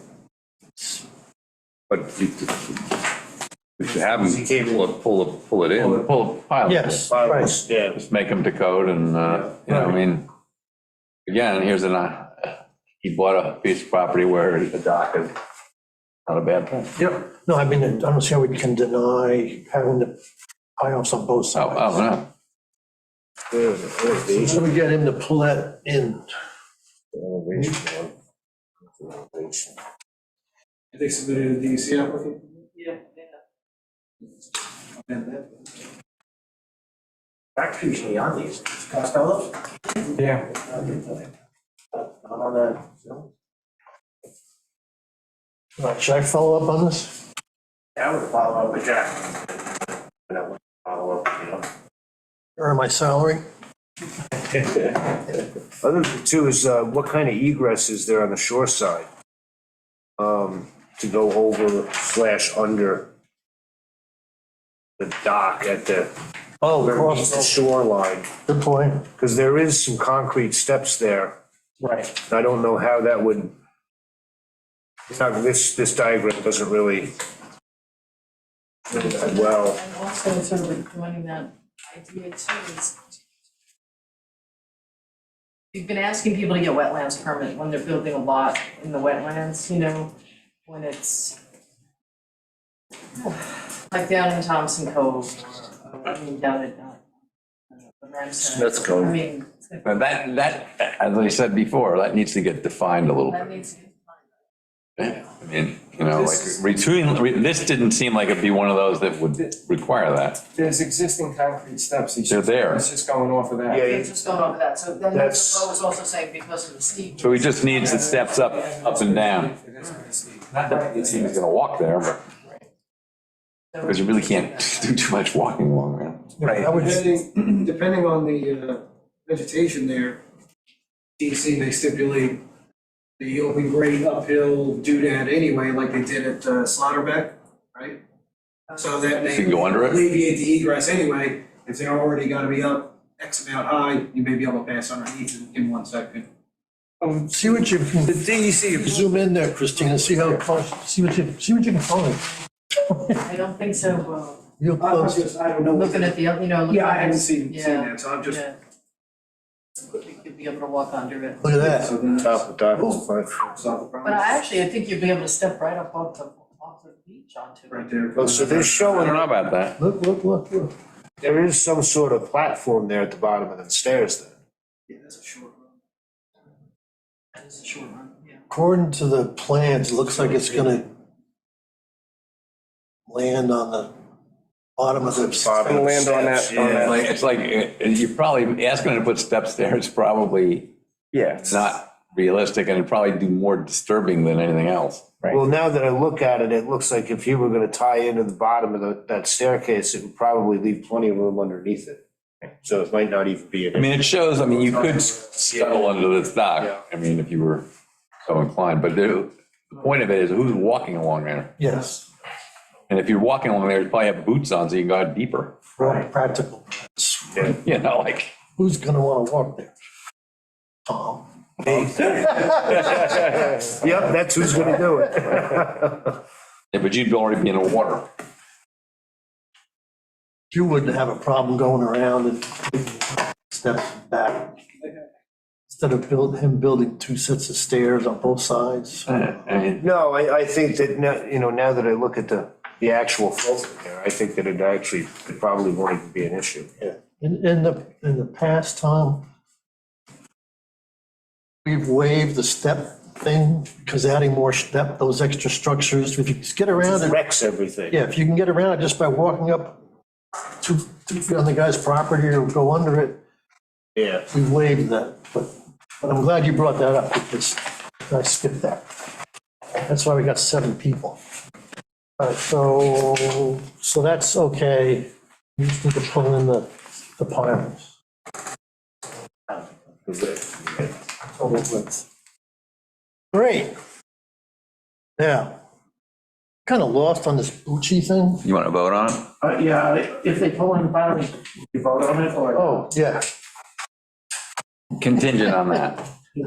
I'm good. How far are you pulling them in, John? The 22 feet 22 feet off the, off the dock, From 25 to 22. yeah. 25 to 22. Okay. maximum 22. Maximum. Still optimistic. Okay. Yeah, it's not impossible that they might come back and say, well, we're gonna put 20 on this side and 25 on the other. Or 20. You get the idea. Maximum 50 feet across the spread. Yeah, once I bring this up to Jack, He'll figure it out. He'll just tell what the parameters are, max. 50-foot max. Right. I'm good, yeah, based on that. James, Same thing. Tom, Yeah, Al, I'm good on that based on that. I'm good. Dynamite. All right, now we can go to the boat, Pachi, mooring application. Why do I think there's been a lot of chatter around this? That was, yeah, it was all confusing, if you remember last time, John, because there was multiple moorings Right. in and around that area that were sort of unaccounted for. I've gone through and deduped all of the ghost moorings that were in there. I went out and physically updated coordinates on several in the area that were still had winter stakes there, some tech has been removed, but long story short was he had originally been hoping to apply for a previously assigned location that was depicted as available. Turned out that location had already been reassigned to somebody else, much like you all just did with the other one. However, that was not accurately reflected in online mooring, so when he was looking for a spot, he was misled. Oh, I see. Long story short is there's a spot very near where he proposed that actually is a former spot that was previously proposed, is currently available, much like the other one that you guys just did. I spoke with him, he said he just wants a spot. He said as long as his boat could go there, he's got access from the tail landing, he's happy to swim out or kayak out. And so that's where he's requesting it. So leave the application as is, but just add those coordinates? Yeah, right, amended coordinates to Right. You already got that written up? approved location. Oh, okay, I don't know. There's the email. There were two spots. There was 2989 and 3606 that Yeah, so we, 2989 had actually been reissued already okay. to another person and is now under permit 34 something or 36 something. Okay. Clerical issues associated with it. Okay. Anything else? You got what he wanted? So the area. Yeah, it's fine. Do we have to vote on it? or no? No, we voted, I think, on it already. You voted on it? Okay. So he's 3466, that's the new location? If that's what's on there, yeah. Yes. Yeah. That's what it says in sheet. He'll actually have a new permit, unfortunately, but. Great. All right. For doc. We didn't vote on it, but You didn't? We did not? no, I'm looking at it. Oh, that's right. Tabled it. We tabled it for the post-inspection, yeah. I'm good. James? I'm good. Tom? I'm good. Al? Good. What happened to all the controversy? It's coming. All right. For your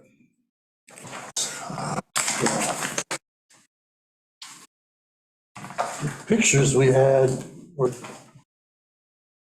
easier to visualize than, There was a bit of a public hearing last week on this at the town board meeting. Did y'all get to see that or a 2-hour little summary?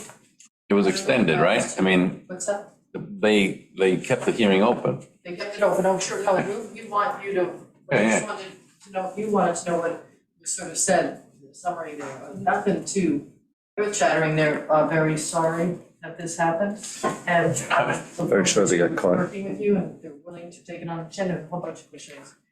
And they were advised to fence off this dock because there's a gap now between the end of the dock and the float, Did watch that, yes. right? So just put a snow fence up for safety reasons, because we are, thinking it might take a little time to resolve this. Yes. And we advised them, because their catwalk is long, to apply for a wetlands permit for that portion of it. Right. They've hired end consultants, so that's, I think, a good bit of news. And I have a question for you guys, just, it didn't come up that last week, but how do we know that float that they have doesn't sit on the bottom? It does. I can guarantee it does, yeah. It does. It needs to be, Why do we allow that? yeah, we need to- shouldn't. I mean, that should be part of this, that it Yes. should be, It shouldn't be afloat at all. shot. Yeah. Well, that was the DEC recommendation, a requirement. It was in there, it was in their little, Right, but you have to weigh in as well, so. You know, I mean, I'd gone down there and measured the thing. I think if N Consultants is involved, maybe the first thing needs to be done is stake the place so you could see where the high tide line is, and then see how much of what there is. You know, right now, to me, it looks like there's a lot more length of dock than there was. But it may not be that much if they staked it, maybe, but it's definitely wider than the original 4 foot, you know, by over a foot. And it has CCA pilings and, That was the other thing that I noted. I think I watched that meeting and there was, originally it was called for locust post. Yes. And they changed. or maybe art, they could do some sort of Yeah. artwood or something now, but You know, that's gonna I remember continue to seeing impact that. the creek for a long time, if you allow it to stay. and I was shocked the DEC said, okay.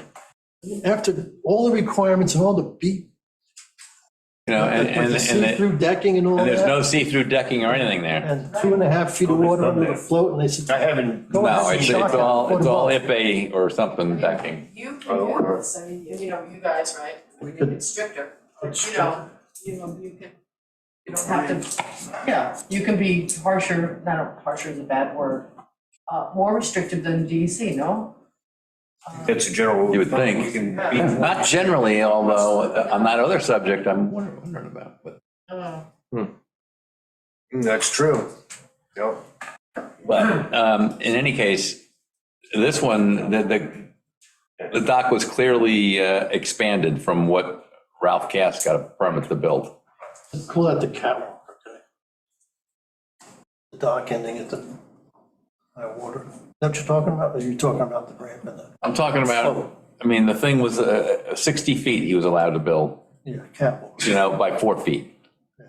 So it's a dock, you know, I mean, whatever. Yeah, it's not You know, over, it's not over water. but it, you know, it didn't, you know, it had locust posts, I guess, back then. I didn't pay any attention to that dock. It was well before I was thinking about it. Was there a permit for the original Yes. dock? So there is some paperwork on it. Yeah, no, we have all that. Oh, okay. Maybe I can get that from you. You know, it was 60 feet by 4 feet with the float's the same size, I think it's 10 by 20. 10 by 20, I think. Oh, so there was originally. There was a float, yeah. Sorry. Oh, look, thank you. Get it to you. But it has locust posts. Right. Expect out to have locust posts, no Right. CCA. Billy Banks inspected it in 2003 after it was built, I think, and passed it. So does There was the town have any, you know, it is typical that if somebody builds something that you don't have a permit for, does the building department fine them? Or is it just, you know, I'm really sorry and we're, you know, I'll take it back? At the Let's work public this hearing, out. at the public hearing now, Jerry said, you know, kind of baldly, that this is a problem now. People are finding it easier to ask for forgiveness than to get permission. Less And- expensive. And he, Fines. and yeah, our fines are minimal for certain people, and that this application is causing a come to Jesus moment. Because it's not just And the we don't, you dock, know, it's a lot of can't, stuff. we can't short circuit On the this process. property? Yes. There's other. Oh, yeah, yeah, oh, this is a small part of it. You know, they dumped some fill down in the restricted area. They said that was a mistake. And this, like I said, I think DJ said. But they've since remedied all that, I But guess. for right people. Well, it was there when I was there the last time.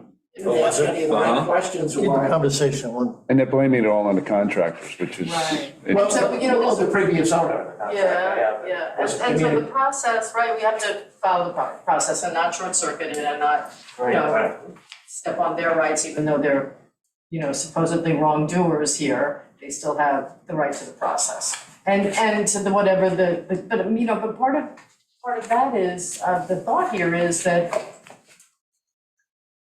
the worst parts of this is the destruction to the environment. You know, not that you didn't get permission just for getting permission's sake, but you did things that are destructive. Right. And and there's always the question, is it worse to get you to bring it out, take it out, or do you leave it? So I mean, I think I think we'd like you to grapple with that a little bit. And He actually brought up the fact that being fined, I expect to be fined.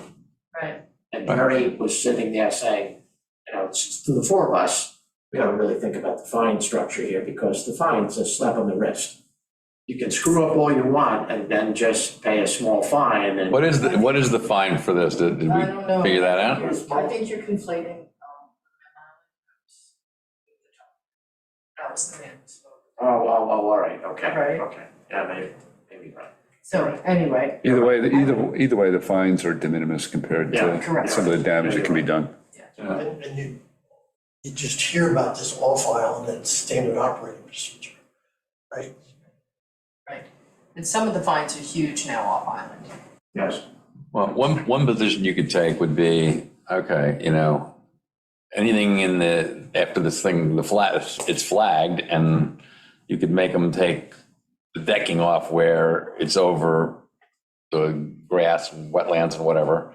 Then you can make them, you know, let them keep the dock the way, in the configuration that it is, you know, if, you know, as long as it's not too, you know, overreaching, but make them take all the pilings out and change them, you know, they could do that, you know, piecemeal and put in, you know, what you spec, you know, either hardwood. It should be brought into compliance. And it's gotta be chocked. And the dock has to be chopped, yeah. Right, the dock is- And materials used is a big factor there as to what you. I thought James was gonna go a little differently with that. Oh, yeah, well, that's right, it was. I was thinking James was gonna say, just leave the pilings and the framing there and change the decking to see-through in order to avoid a lot of disturbance, and then add a fine on top of that. Well, I didn't say you shouldn't add a fine. I'm saying that, you know, as far as the structure of the dock goes, I mean, that seems to be the most a pragmatic way of not trashing everything, you know, sort of, but, you know, making them do what's right for the environment and, you know, then whatever the fine is, I don't know if you can change the fine in contemplation of issuing one, but No, probably not, but. probably not, is We've got to right. figure out, there can be a track record here, you know, and I think, you know, I've heard problems before with this installer before, you know, that they didn't follow the letter of the law, you know, and I think you build a fire, you say, hey, listen, how many times you gonna screw up? Well, I mean, and that, the other thing would be to revoke his, who's this? Haney Brothers. Me? So, you know, revoke his ability to do work on Shelter Island for 6 months or whatever. There is a contractor review board that I think. Right. One option is to rip it all out. One option is leave it the way it is, which the DEC has approved. An option is to rip it all out and redo it according to what the DEC would normally require, which is see-through decking and maybe some sort of non-chemically treated pilings. Or you could stop with the disturbance and just say, replace the decking with the see-through thing. With whatever fines available at this point in time, the idea that going forward, there's gonna be bigger fines. Yeah, well, if you have a leaching problem from a chemically treated piece of wood in the mud, I think ripping that out and putting in a new piling is less damaging than leaving a chemical in the mud For 30 years. I mean, they're really, you know, ask him, there's not a lot, you don't do a lot of damage when you start ripping up the bottom like that. You probably stir up a lot of good nutrients and move a lot of seed around.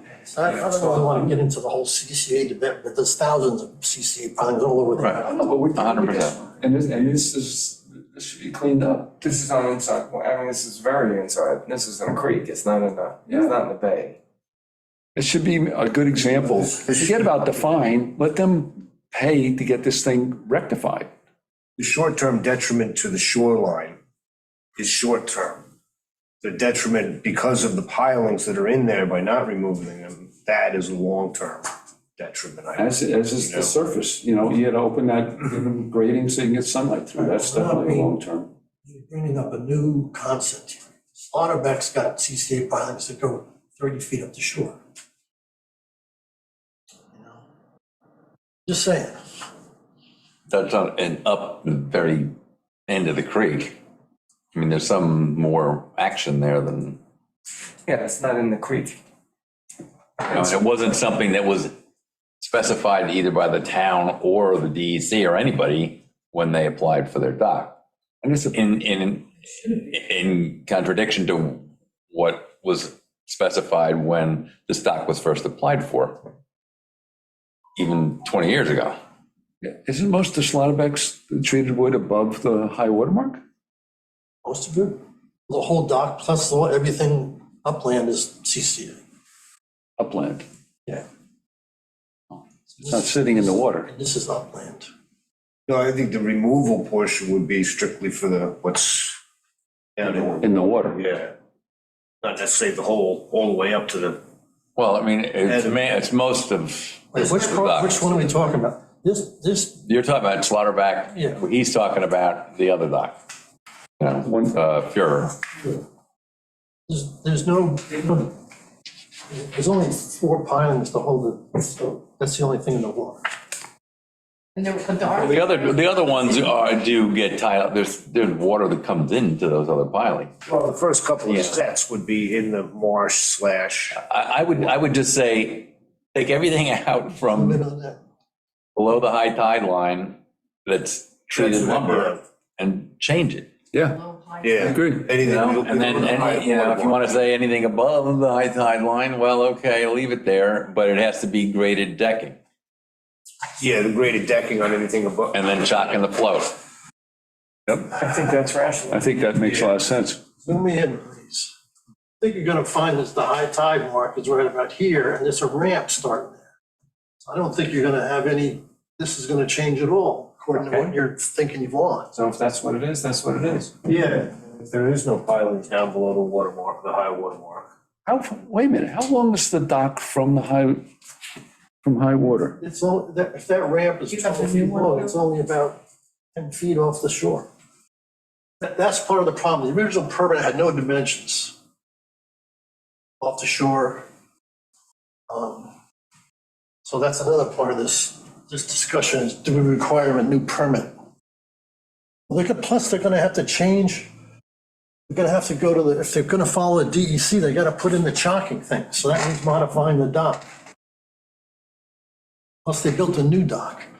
That's the old dock. Does the new dock look like that? Yeah, Exactly. I mean, I was down there. I can't, I didn't see it from. Can you flip that so we're looking at it from side view. side view? Rotate the, It's not so easy. I don't know if you can you do that? No, I don't think you can do that. Can't force it to do that. It does it on its own. Mess around with the it. other one we were looking at was doing it, but. Yeah, no, that starts off that way and then you hit the arc key and it goes over it. Even if you move, like, that's not, like, you have a straight view, but the straight view wouldn't be on a knot. Right. Now, they talk about this chocking. How much chocking is needed underneath that dock versus it being a fixed dock all the way, just the spitball, so to speak, versus, if instead of chocking the float, why is it not just a fixed dock? That's a good point, because there's no water there. Yeah, well, that's my point. I mean, you're chocking, at high tide, what's underneath the chock? this much, the low tide, it's. It's basically gonna be like it's almost a fixed dock. It when would you be, top it. that's, yeah, what would the difference fixed versus chopped? That's a good point. You know, most things here are catwalks with ladders down to the water. You know, in this creek, you don't. Yeah. You don't have floats. That's probably, that's, The dock's 125 feet, including in terms of the drawings, Right, the ramp and the 20-foot float. That's the total overall length? 125, I'm looking at the drawing that was just submitted. yeah, I don't have, I'm sorry, you're still talking about, the dock is over water. It's not over water. No, I know, I'm just, they're, I'm looking at their drawing, the new drawing, what are they looking for? What do they want? And, do we have that? dock. Yes. There's a ramp that's 39, almost 40 feet, 39 feet 4 inches, that's a ramp. You didn't get it today, you get it last meeting. Yeah, that leads to a dock. The dock's Right. it's 57 feet 6 inches. It leads to a gangway ramp, which is, I'm gonna guess here, you have to guess a little bit, it's probably about 12 feet, the ramp, onto a 20-foot floor. So when you add all that up, the way the drawing is, do you guys have the new We have, application? Yeah, and then, I just added that up, I think I did it right, it's 125. But, because none of it's in the water, I see your point. The rule is 100 feet starting at the high water mark. Right, so, Out. yeah, well, Bill had asked the question, how long was this, I just wanted. So, John, how about the requirement for a new permit, go with Tom's suggestion? Fixed dock? Ooh, I think you have to fight on your hands. You probably will, but. It was, Nobody else has been allowed to get a float. it was pre-existing. It's been, the one next door has a floor, right? it's in place, in kind and in I think the one place. to, Zoom out a little bit. yeah, that one's got a It's got a float. floor. It's in kind and in place, but it's being required to be chalked now instead of sitting hitting the bottom. Yeah. So that's sort of we're gaining toward the current regulations. Why they said 1 foot instead of 2.5, no friggin' idea.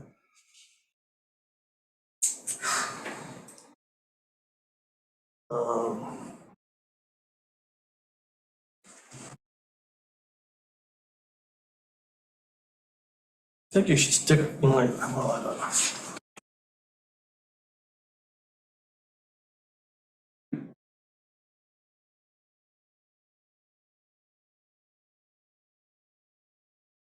Who's in charge of the wetlands permitting kind of stuff?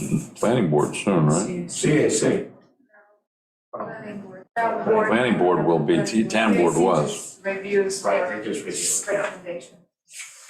There's not a lot of detail in this Who drawing. makes the stuff? This is It's it. pretty vague. Planning board? I mean, you don't know anything, we don't know high tide, low tide. This thing is, if you chalked it high enough, the boat would probably be hanging off the side of the dock. Well, I don't think you could even get a boat in there, to be honest with you. Yeah, I don't think there's enough water in there. You might use an inflatable, I'm not sure if it's It looks like a kayak thing. yeah. Yeah, like the boat, the dock to the south, it's got kayaks on it. So it's hard to believe, but maybe the DEC was being sympathetic for that use. Hard to believe. I like the fixed dock idea, but if it's a crazy location, I think. I think what was suggested earlier, changing the decking, pulling the pilings out of the water. There's four pilings, And chalk the floating dock. 4 pilings in the water. They need to get repositioned according to DEC. 4 on one side, and they want them 4, 1 in each corner. Of the float? Yes. The DEC. So you got the float pilings and you got the end pilings that's on the dock. And then you're gonna have the float chopped. So that shows that catwalk going beyond high water mark. Yeah.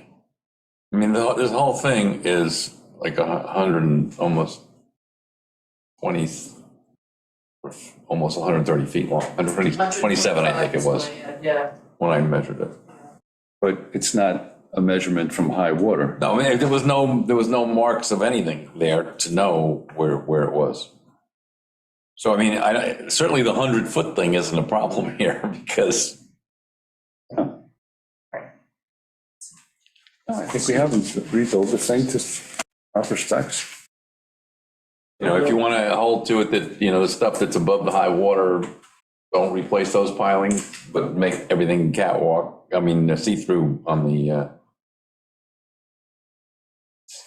and chalk the float Graded decking. with non-pressure treated. So the graded Materials ditch below the water, all the way yeah. to the ramp that they have drawn? Is Yes. that what you're Yeah, saying? yes, All the way to the yeah. ramp, okay. It's all Leave the vegetation. CCA pilings that are in place, which the DEC approved. You know, it's the balance between your concern about chemical leaching versus more disturbing. I don't think it's that disturbing to rip them out and put in 4 new pilings. He's got to put new pilings in anyway, from what you just said. He has to put them at the corners, right? I'm talking about two different things. I'm talking about the catwalk. Oh, I don't think you need to replace the pilings on the catwalk. So they're a little above high tide. yeah, if it's a. So essentially, though, we're only replacing like four pilings. Yeah, Replacing floor, exactly. Position. The ones that are submerged. Repositioning, but repositioning, use different wood, use the wood that was permitted. Right, I mean, the position can stay the same, Well. you know, except for the chalking. Not in order to chalk, they have to. I right. think the DEC, as John said, the DEC said that they have to reposition them. To chalk it properly. You can't do Right. it chalked on one side of the dock. They have pilings on each side. Yeah, that. I could see them doing that, but I wouldn't recommend it. Sitting on cinder blocks. What the hell? So let's So you're go. recommending those 3 things? I think so. Catwalk, replace the decking with see-through. That place you can The almost last two have pilings. chalks on the bottom.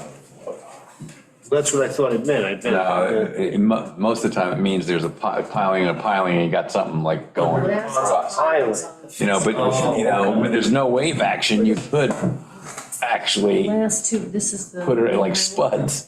That's what I thought it was. Last I two thought it pilings was, are in the you know, water. pontoons on the float, but they're not. It stops on the pilings. Okay. But you, Last two on the in this fixed part of the location, dock, You could. I guess, I don't know. call it, Yeah, I see what you're saying. right? Do you guys see that? There should be 2 pilings at the end of that Can you see it, catwalk to Al? hold it up. What? It's the last 2 pilings on the dock. At the ramp? On the catwalk you're talking about? Yeah, on the catwalk. Right, the last 2 are below the high water. Okay. Right, so you do those two, So then- and then you need to do the ones that hold the float, however it's gonna be chalked. So it's replacing 6 pilings then, Okay. if we want them out of the water. Right. What? Why do you want them out of the water? It's a creek? Because the original permit said no CCA. Okay, I'm just trying to That's get it clear. one rationale, and you guys. The chemical The chemical. leaches out of the CCA into the water, so you want to get it out of the water. Just trying to get clear about it. Yeah. Because we put CCA in place else. Because Put CCA everywhere. in the water, Yeah. I think that's a bigger discussion that another one. Another discussion, should we just be banning that inside the waters? No, that's. Well, then we could name certain creeks. We have regulations for docks and moorings in certain creeks. Inland You could waters. ban putting any more docks in any creeks. Yeah, not bad in putting it in, just you could. Limit the Good. construction materials that are used below the water line. Right. You have to have approved materials. Well, we have something like Put it in the that. marshy areas. You have to review the list of approved materials we already have then, right? There's code, there's already a list there, right? No? Do you guys want to do a vote? We've been relying on the DEC to. yes, I do. Oh, okay. How about John? John, want to do a vote on this? We're gonna discuss it tomorrow at the work session, Yeah, so there's we'd a lot like here, your, so. we'd like your input. We can always not discuss it, put it off another week. If you've Well, I got, mean, I think you've heard the input, I mean, I think you, from just the grading to, I could go with just those piles below high water, that would be 6 then. depending on how the dock is chucked, float is chucked, it would be 6, I guess. Well, no, the float 4 is plus 2. 4, but there's 2 at the end of the dock that are in the water. Right. Right at the entrance. Right, no, that's what I'm, the 2 at the end of the dock, over the catwalk, and the whatever holds the float. Okay, and whatever holds float, that's a better way. Yep. That would be, we have a consensus on that. Yes. Yeah, yes, we do, yes. Yes. Yep.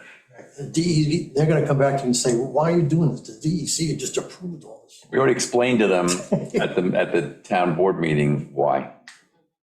Okay, I'm just, And I think the town's got basic lead agency on this to make a determination that's more restrictive. Well, no, that was explained to them that, the town regulations and the DEC regulations don't. and for Jerry's, astonishment, yes, probably do need to go with higher fees because of the changes going on around. Last thing. There's one more thing. Yep. Oh, yeah. 5 minutes probably. I was uncomfortable with the outcome of the Cummings dock application, and I just wanted to go over that. I felt like we, keep bringing up Slaughter, that we scrutinized the hell out of that thing. Didn't allow them to encroach on the setback, didn't allow them to go out further than 100 feet, and they had to go up over the marshlands, although we didn't even talk about that. Every regulation we had, we made him comply with that. The Cummings dock application comes along, waived the 15% thing, which is okay, waived the hardship letter. You waived the fact that the depth map didn't have a 4-foot contour line or a 2.5-foot contour line. I put in a request through the report to the town board for the WMAC to hold the hearing open for tonight to talk about redesigning that so there could be more in conformity. That didn't happen. So I have, for a number of reasons, I'm disappointed, and I just wanted to put that out there. So let me just see if I can clarify that a little bit though. What I heard initially was the two of you were going to get together and discuss this without the committee, that Bill was making a suggestion. The chairperson, let's sit down and rethink this. We weighed in on the fact that that we weren't comfortable with that. If you were gonna do that, you'd have to do it with the whole group, the whole committee. No? Not for me, you took a vote, it was tied, you didn't like the way it. I didn't get that part of it. No, well, I agree with that, but I'm just You saying. had your input. Right. Forward, that was it, I mean, that was my view, like, No. that's how it goes. You took a vote, you didn't like the way it went, you wanted to reopen it. Can we do that every time? No. Is that a good thing? I don't think that's a good thing. Well, the other mistake too, by the way. Okay, I understand. That's the first time I've ever asked for that. First time No, ever. but I'm not, No, but the other mistake, I think, and we will never do that again, I won't do that again, I won't weigh in on that, is when you ask for our input, we're not voting members here, we're just liaisons, to the town board. We probably should have just say nothing, say, take your vote, it's 2-2, then we'll go back and we'll discuss it with our three colleagues. You weighed in on other stuff over the years. shut Yeah. it. Just putting it out there. Never on a tied vote on things, not on a. That's the most important time to weigh in. Listen, it wasn't something that we're normally asked to do, and I mean, we had beaten this up pretty well, that night. But the process was flawed. The applicant didn't even present the hardship request, and we granted one. We granted a variance without a hardship. I mean, the process was not good. It came to us, Jack? Jack. It wasn't even his design. I mean, he was kind of trying to ferry this thing through quickly. And I really believe that if he had done the drawings, I'm a little surprised about this one, just came to us where he's also got a screw up and he's gonna have to go back to the DEC. But, because it looked like it was his drawing. But I think if he had scrutinized this thing the way he normally would, he wouldn't have presented it to us that way. And it's just, it's one that slipped through the cracks. I think it sets a bad precedent and it's based on a bad process. All of which you said at the time, too. I mean, I must say, it was all duly noted. Can you guys clarify what you see as being the problem with this? That he went beyond the 2.5 feet? Is that what? Is that what the 4 feet? And no hardship. Beyond the 4 feet. What was the But other? he could have got to the 4 feet with 5 feet or something less. No contours on the map to help us really determine where it was. And all I did was ask to keep the hearing open, first time ever in my career here. Because I wanted to re-examine it with a little different, you guys don't care.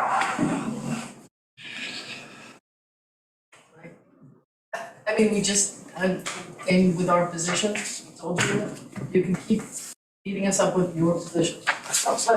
I don't, not that it's enchanting, it's just, you have a position, I'm you trying have to- a position, Okay, but I'm, James and Al, we all have a position, we have one, and we are being unreasonable. I don't agree with you on that, I'm trying to be fair to all the applicants. me too. I don't think it's a question of reasonableness. But no, he's like, oh, you don't wanna listen, but it's like, we have listened, and we have a You didn't disagreement. listen to me asking to keep the hearing open I listened, so that we I could- disagreed. so that we could And so re-examine it. you don't like that, and that's okay, but All there's no right, solution, there's All right. just an outcome, okay, as Chris Lewis once said. okay, There's no solution. I got it. I won't Nobody bother likes, asking you know, in the hey, future. I think at the bottom line, nobody really likes to disagree. You know, I mean, I don't love it, you know, and we got to a spot where we had talked about it, you know, everybody had their positions. And there, you know, at the end of the day, as with most of these committees, other than the zoning board and the planning board, we recommend our thinking to the town board and they decide on it. You know, and this has happened before. You know, it happened, you know, when I, you know, the town board went against what I thought, you know, at once, you know. But whatever, I mean, that was. And it was tied, and, you know, just to give us a little credit, it was tied, so we were asked to be King Solomon. That's what the- No, you were asked to keep the hearing open. By me. Should we adjourn? I'm done. So moved. Second? Second. Adjourned. Sorry about my